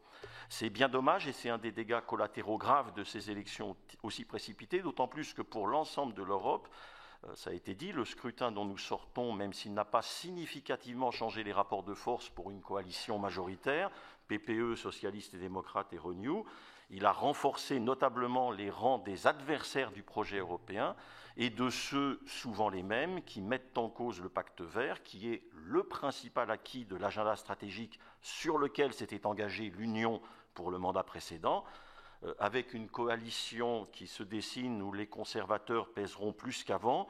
Je crois que le contexte s'annonce plutôt propice pour l'inclination à freiner la transition verte, on appelle ça une pause, à tergiverser face aux efforts majeurs pour notre sécurité européenne commune, et d'abord pour l'aide à l'Ukraine, et à hésiter pour mener l'élargissement. Ce Conseil européen a donc plus que jamais besoin d'Européens déterminés à agir et à obtenir un agenda stratégique qui maintienne bien le cap, qui débloque pour le pacte vert les freins qui enrayent par exemple la réduction des pesticides, ces freins qui sapent tout récemment une bonne part des ambitions environnementales de la politique agricole commune, qui reportent la révision de REACH et peut-être la sortie des PFAS, les polluants éternels, alors que notre Sénat, notre Parlement vient de donner sa volonté claire là-dessus. Ces freins qui entravent le développement des énergies renouvelables, la transition des transports durables et la sortie des moteurs thermiques.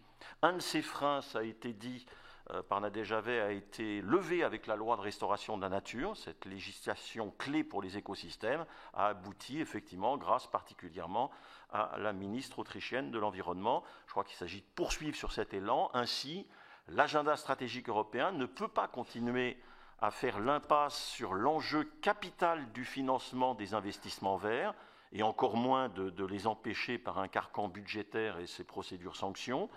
L'agenda stratégique ne peut pas continuer à faire l'impasse ou presque sur l'accompagnement social indispensable pour que ces transitions ne se traduisent pas par plus de souffrance et plus d'inégalités. L'extension du système des quotas carbone au transport et au chauffage des bâtiments nous y oblige impérativement. Voilà, Monsieur le Ministre, ma préoccupation principale, celle de mon groupe à la veille de ce Conseil fondateur pour la mandature qui commence. En clair, même si la France n'y aura pas la crédibilité que confère une détermination politique durable, comment faire en sorte que l'agenda stratégique et les choix des principaux responsables européens ne marquent pas un désastreux recul du pacte vert et du renforcement européen? Merci Jacques. Madame Girardin, Madame la Ministre. Merci beaucoup. Alors sur la dernière interlocutrice, mais je voudrais vous remercier, Monsieur le Président, avec effectivement l'accord de la conférence des présidents, ou du moins ça a été validé, et vous remercier aussi, Monsieur le Ministre, pour cet échange, parce que moi je crois aux échanges, y compris dans ce contexte un peu particulier, parce que le prochain Conseil européen intervient bien sûr quelques semaines après les élections européennes, qui a déplacé le centre de gravité, d'autres l'ont dit, du Parlement européen vers la droite. Ironie de l'histoire, l'Europe de l'Ouest est submergée par une vague illibérale, alors que l'Europe centrale en est préservée. Et on y ajoute le 1er juillet prochain la Hongrie qui prend la présidence de l'Union européenne. Si l'on parle également de l'affaire Pfizer qui rattrape Ursula von der Leyen, candidate à sa succession à la tête de l'Union européenne, on voit bien que la course, et vous en avez parlé, Monsieur le Ministre, au top job semble se dessiner, et depuis hier, et la presse en parle, semble effectivement poser un certain nombre de noms, bien que rien n'est jamais terminé avant la fumée blanche, comme vient de le dire ma collègue. Dans cette période quelque peu troublée, mon groupe RDSE s'inquiète du contour de l'agenda stratégique pour les 5 prochaines années. Beaucoup de questions ont été posées. J'écouterai vos réponses sur ce sujet large. Et je veux par contre revenir sur un certain nombre de sujets particuliers. D'abord, le soutien à l'Ukraine qui reste en suspens. Au Parlement, les droites conservatrices ne sont pas toutes sur la même ligne, c'est sans doute une chance.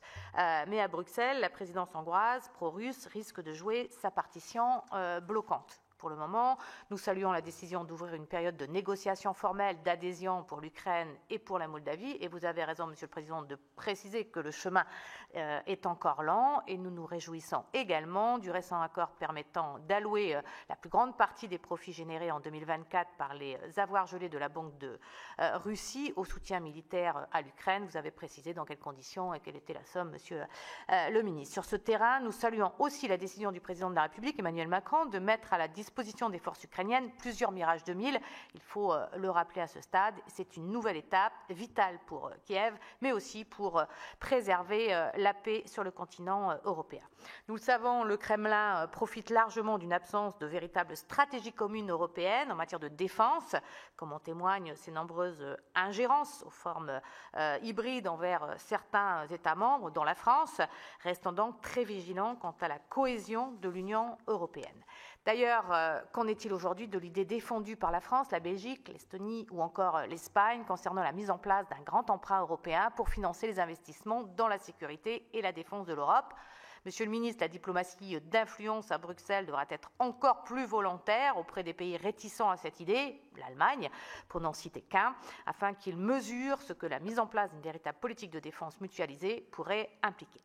S'agissant de la situation au Proche-Orient, étudiée lors du Conseil, le RDSE partage bien entendu toutes les initiatives allant dans le sens d'un cessez-le-feu immédiat. La solution fondée sur la coexistence de deux États nous paraît également la seule issue possible pour engager une paix durable.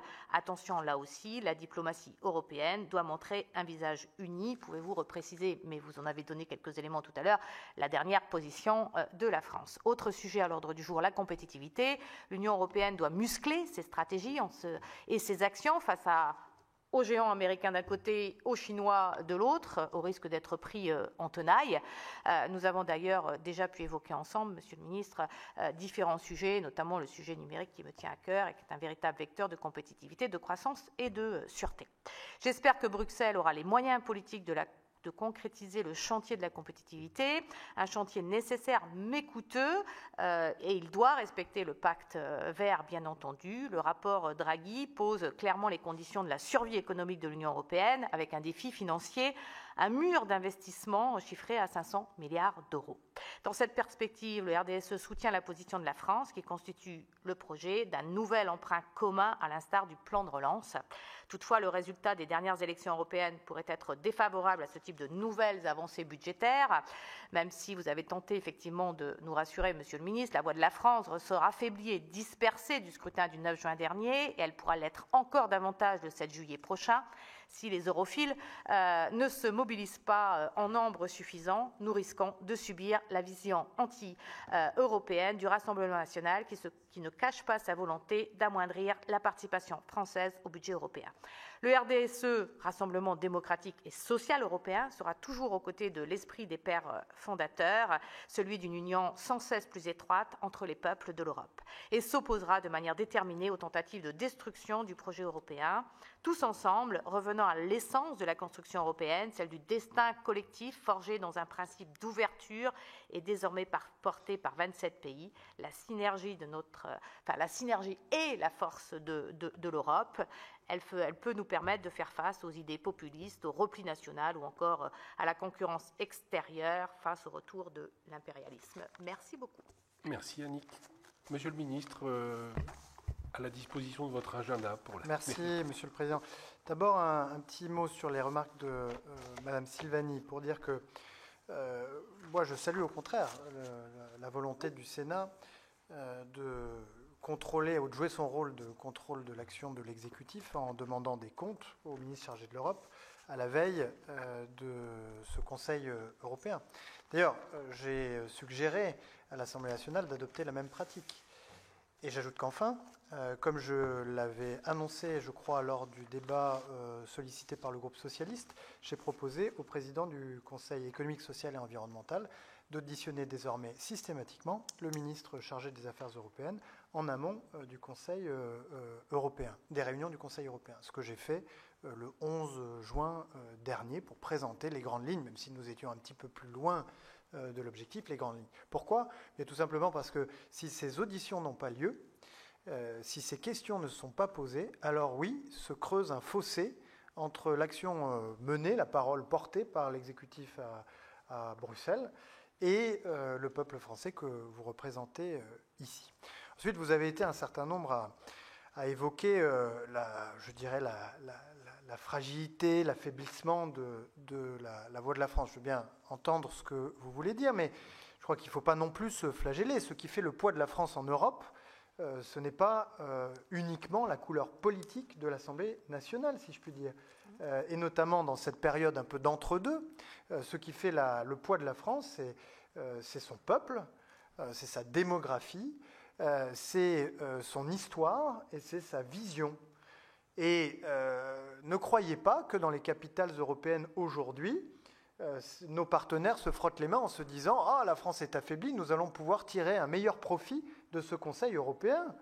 Tout au contraire, ce qui, quelque part, inquiète ou agite les capitales européennes, c'est de savoir si les orientations qui ont été celles de la France, ou en tout cas l'attitude qui a été celle de la France depuis bien longtemps et bien avant, si je puis dire, le quinquennat actuel ou le précédent, c'est-à-dire une posture de la France qui consiste bien souvent à être à l'initiative, à l'impulsion. Est-ce que ça va continuer ou est-ce qu'au contraire, ça va s'arrêter ? C'est cela qui agite aujourd'hui les capitales européennes qui s'inquiètent pour leur sort parce qu'elles savent bien que l'Europe les protège et que sans la puissance d'impulsion et d'entraînement de la France, ils ne savent pas très bien comment l'Europe fonctionnera demain.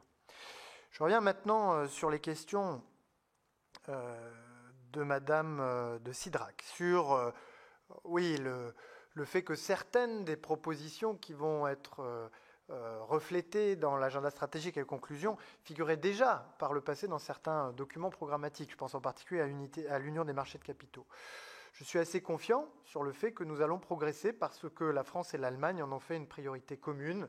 Et comme souvent, lorsque la France et l'Allemagne décident de se donner un objectif commun, la capacité d'entraînement, leur capacité conjointe d'entraînement est assez forte. Et donc en particulier sur les sujets de la titrisation et sur le sujet de la convergence de la supervision, je crois que nous pouvons espérer atteindre des accords dans les prochains mois ou années, et en tout état de cause sous cette législature.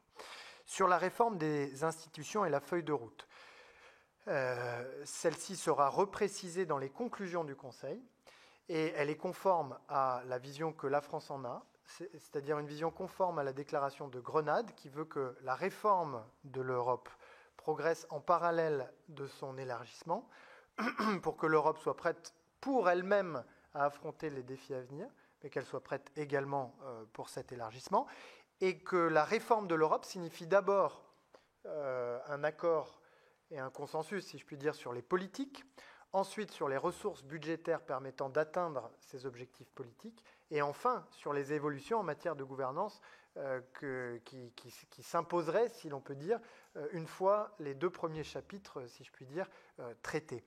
Et dans l'anticipation de ces évolutions-là, ce à quoi la France a dit qu'elle était ouverte, c'est à des évolutions sur la règle de la majorité qualifiée, par exemple en matière de politique extérieure, par exemple sur les régimes de sanctions, et en matière fiscale, par exemple sur les questions de lutte contre la fraude fiscale, mais qu'elle restait attachée à ce que l'unanimité reste la règle habituelle pour des questions comme l'élargissement notamment, ou une proposition allemande suggérait qu'on puisse passer certains chapitres du processus d'adhésion à la majorité qualifiée.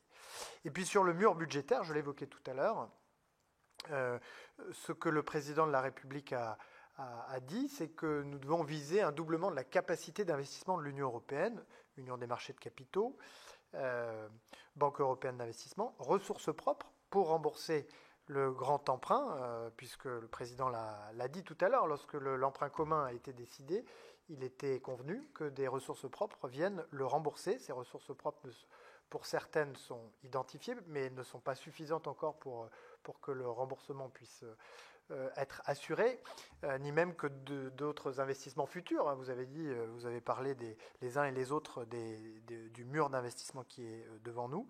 Ressources propres permettant à la fois de financer des politiques et éventuellement de supporter, soutenir de nouveaux emprunts communs, y compris thématiques, si la situation l'exige. Ces ressources propres, parmi ces ressources propres, celle que la France examine avec le plus d'attention, c'est la taxe sur les transactions financières. C'est les ressources qui pourraient être obtenues grâce au système ETIAS, c'est-à-dire à l'équivalent de l'ESTA américain, qui viendrait s'ajouter au MACF, à la taxe carbone aux frontières, aux ressources ETS, voire même au deuxième pilier de l'OCDE, c'est-à-dire la fiscalité des entreprises du numérique lorsqu'il aura abouti. Mais c'est clair que ce doit être une priorité si en tout cas on veut que les grandes orientations qui seront fixées dans cet agenda stratégique soient crédibles.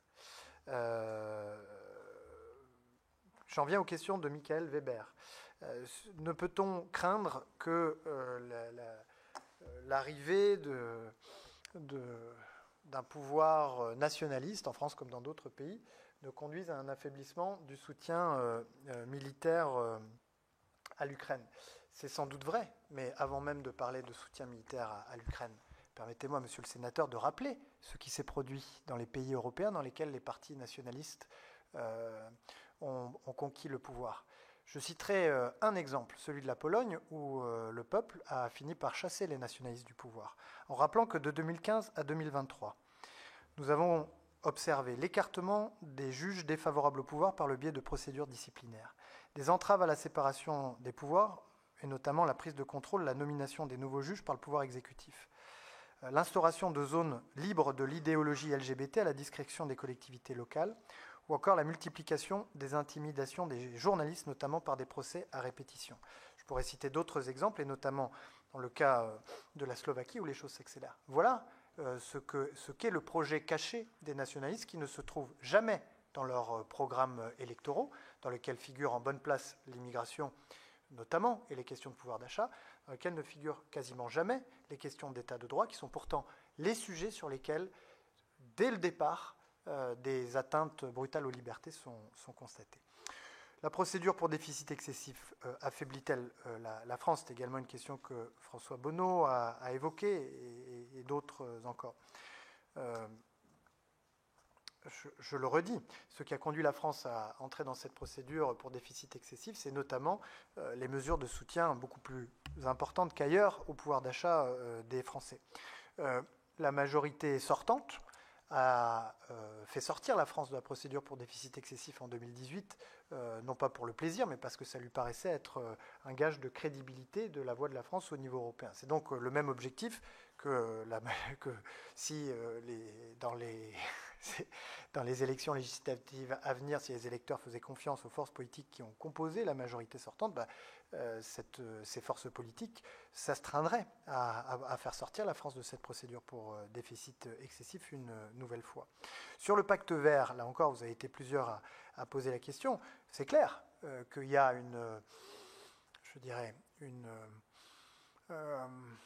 une petite hésitation qui se perçoit à l'échelle européenne. C'est pourquoi, dans les négociations serrées qui ont lieu en ce moment même sur l'agenda stratégique, la France pousse pour que la mise en œuvre du pacte vert, donc ouvrez les guillemets, la mise en œuvre du pacte vert, fermez les guillemets, soit explicitement mentionnée dans l'agenda stratégique.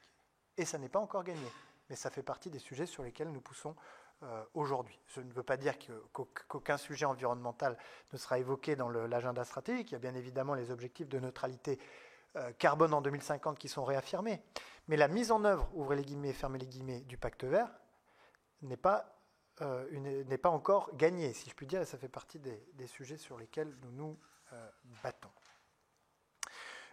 François Bonneau a relevé, à raison, que des textes importants en matière de cybersécurité, donc de sécurité nationale, sont attendus. Il s'agit des textes Nice 2, REC et DORA, qui doivent être examinés prochainement, en tout cas Nice 2 et REC, pour rester conformes, pour que le droit français soit conforme au droit européen, en tout cas avant la fin de l'automne 2024. Je sais que le Sénat a commencé à travailler, qu'une commission spéciale a été constituée, et je ne doute pas que dès que le gouvernement ou que l'Assemblée nationale aura été réélue, ces travaux pourront commencer. Quant à l'accord d'association entre l'Union européenne et Israël, nous sommes d'accord pour réunir conseil d'association qui permettrait de faire passer directement tous nos messages et préoccupations. C'est sans doute préférable à une suspension de l'accord pour l'instant. Cette suspension divise les États membres en tout état de cause. Sur les remarques et questions de Nadège Havet, la continuité est possible notamment du fait, comme je l'évoquais tout à l'heure, de la continuité observée à la fois dans la représentation de la France dans les groupes de la majorité, au PPE, SED, et notamment dans le groupe Renew, dont nous avons conservé la présidence.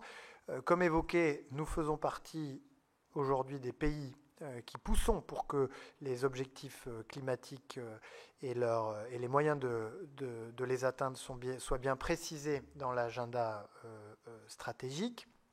Vous avez rappelé l'importance de l'adoption de ce 14e paquet de sanctions.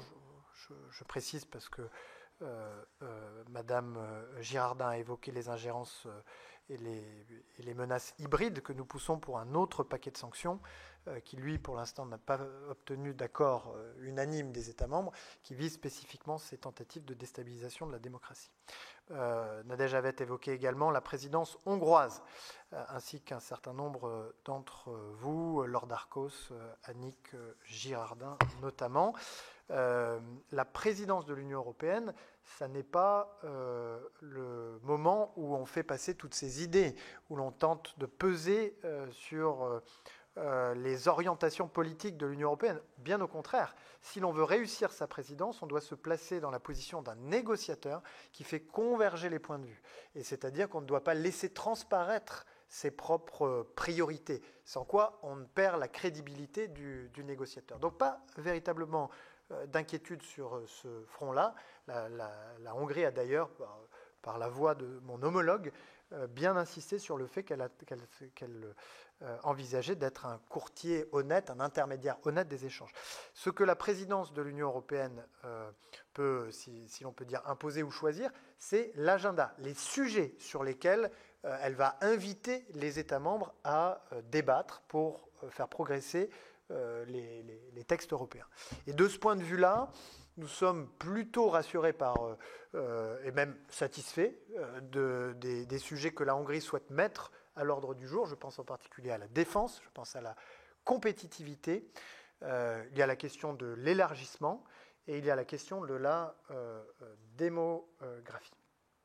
Et nous avons eu l'occasion, à mon niveau avec mon homologue et aujourd'hui à son niveau, président de la République, de rappeler sur chacun de ces sujets le détail des positions de la France pour qu'elles puissent d'ores et déjà être intégrées dans la préparation de leurs travaux. Quant à l'aide humanitaire, elle est bien réaffirmée dans le texte des conclusions du Conseil, en tout cas tel qu'il existe aujourd'hui, enfin dans sa version de travail, l'urgence d'un accès complet, rapide, sûr et sans entrave à l'aide humanitaire à l'échelle pour les Palestiniens qui en ont besoin, ainsi que la facilitation du travail des organisations humanitaires.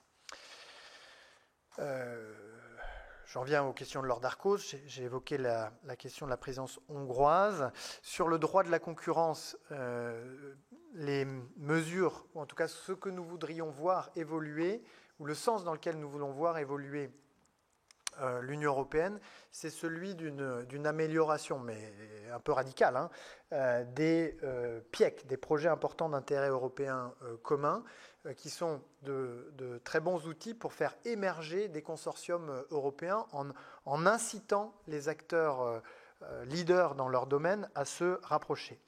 Cependant, les PIEC sont aujourd'hui très complexes, très bureaucratiques, très lents, ce qui a même conduit certains très européens, ce qui a conduit certains acteurs, je pense au PIEC Cloud par exemple, à tout simplement quitter les consortiums tant les décisions prenaient du temps. Donc l'idée pour nous, c'est en tout cas dans les discussions de cette fin de semaine, c'est d'inventer de nouveaux PIEC qui, eux, pourraient effectivement permettre la constitution.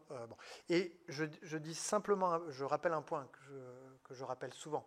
La politique de la concurrence telle qu'on l'a connue pendant bien longtemps et qui a été critiquée parfois, souvent, en France, comme étant, je dirais, un obstacle à la formation de champions nationaux. Il faut la faire évoluer, puisqu'on vit dans un monde différent de celui dans lequel l'Union européenne a évolué. C'est pour ça que je prends un petit peu le modèle des PIEC, c'est-à-dire ces incitations.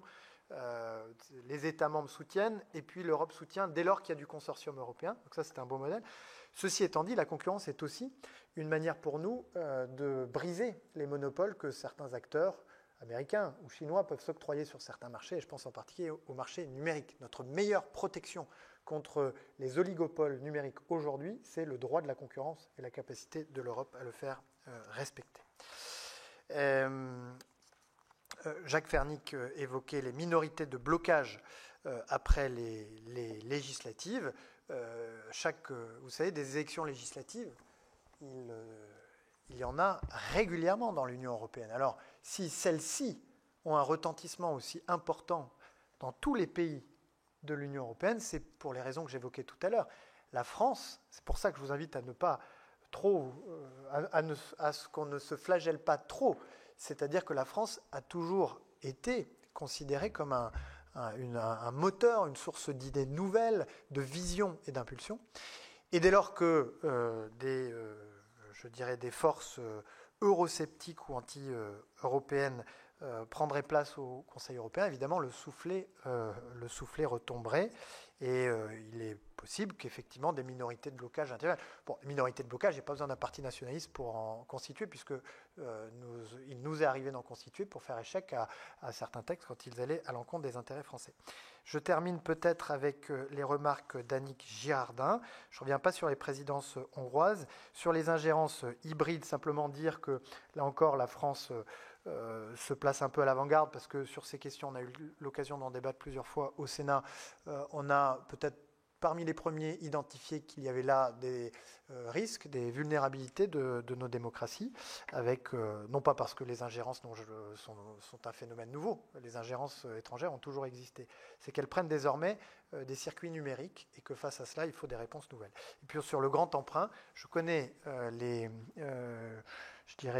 réserves du Sénat, et je pense qu'elles sont légitimes. Il faut que nous puissions, avant de pouvoir avancer sur ces questions, nous doter de ressources propres. Il est essentiel, étant donné l'ambition que nous portons pour notre Union, que nous nous donnions les moyens d'y parvenir. Merci. Monsieur le ministre, je ne veux pas abuser de votre temps, mais il y a Louis-Jean Nicolas qui veut en 30 secondes nous poser une question. Monsieur le ministre, et je conclurai ensuite. Merci, Monsieur le Président. Juste, c'est pas en tant que membre de politique, mais en tant que rapporteur de la politique cohésion des territoires au niveau français. Vous savez que la politique de cohésion est d'une importance stratégique pour l'Union européenne. Et serait-elle donc inscrite, ou sera-t-elle donc plutôt inscrite en tant que telle à l'agenda stratégique du nouveau cycle des institutions européennes ouvert par les dernières élections? Il s'agit en effet d'un instrument essentiel pour assurer la convergence et promouvoir le développement et l'attractivité de nos territoires. Pourrait-elle figurer à ce titre dans le volet compétitivité de l'agenda stratégique? Et quelle place les régions ultrapériphériques? Et dans ce cas, la France peut-elle compter sur l'appui de l'Espagne, du Portugal, pour veiller à leur inclusion? Avec mes collègues Michael Weber et Georges Patient, nous serons particulièrement vigilants à cet égard et sous le contrôle du président Rapin. Nous entendons mener à bien un travail de fond pour apporter notre contribution à la définition des prochaines orientations de cette politique si importante pour le développement de nos territoires, qui ne doit pas faire les frais du prochain élargissement, mais vous avez annoncé que ça prendrait du temps pour l'Ukraine, alors que dans le cadre de la négociation avec l'Ukraine et la Moldavie, elle vient de s'ouvrir, mais il faudrait être vigilant. Monsieur le ministre. Merci, monsieur le sénateur. Alors, double oui, au sens où nous défendons évidemment une mention explicite à la cohésion dans l'agenda stratégique. Nous allons même un petit peu plus loin, puisque nous poussons à ce que cette cohésion prenne en compte la spécificité des territoires ultramarins. Et nous sommes soutenus dans cet effort de consécration de la cohésion dans l'agenda stratégique par la Roumanie, l'Italie, la Pologne, la Bulgarie, le Portugal, la Hongrie, la Pologne, je l'ai déjà dit, la Lettonie, la Slovaquie et Malte.